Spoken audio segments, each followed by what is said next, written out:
The Mandela Effect, a phenomenon best described as a false recollection of an event or thing usually experienced by a mass amount of people. In fact, the name Mandela Effect comes from paranormal researcher Fiona Broome, who shared a false memory she had of former South African President Nelson Mandela dying in prison in the 1980s. Despite Broome having memories of news outlets reporting the death of Mandela over 4 decades ago, he actually died in 2013 at age 95 from a respiratory infection. But the crazy thing is, many people share the exact same memory as Fiona Broome, even though it was untrue. That's not the only example of the Mandela Effect. How many of you are familiar with the children's book series and cartoon, The Bernstein Bears? Well, the correct answer should be none of you, because the series is actually called The Berenstain Bears. However, many people, myself included, have always referred to the series as the former. Another example of the Mandela Effect that I experienced doing research for this video came from another childhood cartoon, the Flintstones. Or I guess I should say Flintstones. Despite the logo on the right making more sense in context,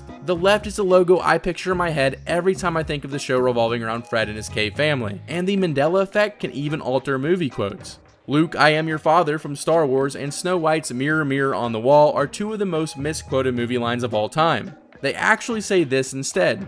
Very bizarre, right? There are many theories that try to go into and explain what we know as the Mandela Effect now. Some theories go as far as to suggest alternate realities and parallel universes, and if I'm being honest here, that makes my head hurt worse than Misty Psyduck from the anime.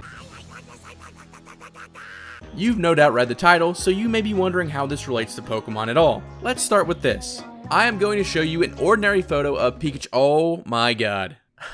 I clicked on the wrong folder. Let me just get that out of your way here, and bam! Now that is an ordinary photo of Pikachu. Or is it?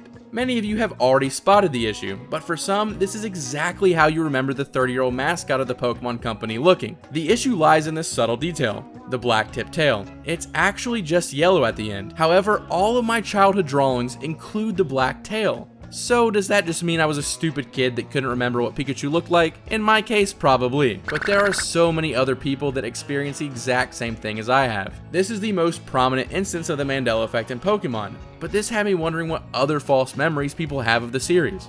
So, I took to Reddit and various other forums to discover just that. Disappointingly, the most commonly shared experience was of Pikachu's tail. Outside of that, there was the occasional person misremembering evolutionary chains, a few people were surprised to discover some Pokemon's names being different than they always remembered, and many people falsely remembering type matchups. In fact, I could have sworn fighting was super effective against itself, but a quick recap of any type chart will tell you, nope, that's not true. I'm not really sure that these examples really constitute as examples of the Mandela Effect, but they were interesting to read nonetheless. I think it's safe to say the Mandela Effect is far more interesting outside of the scope of Pokemon than in. Well, I think that's all I have for you in today's video. Let me know if you remembered Pikachu having a black tip tail when you were younger, as well as any other examples of the Mandela Effect you have experienced, even if it doesn't relate to Pokemon. Thanks for watching, and until next time, later.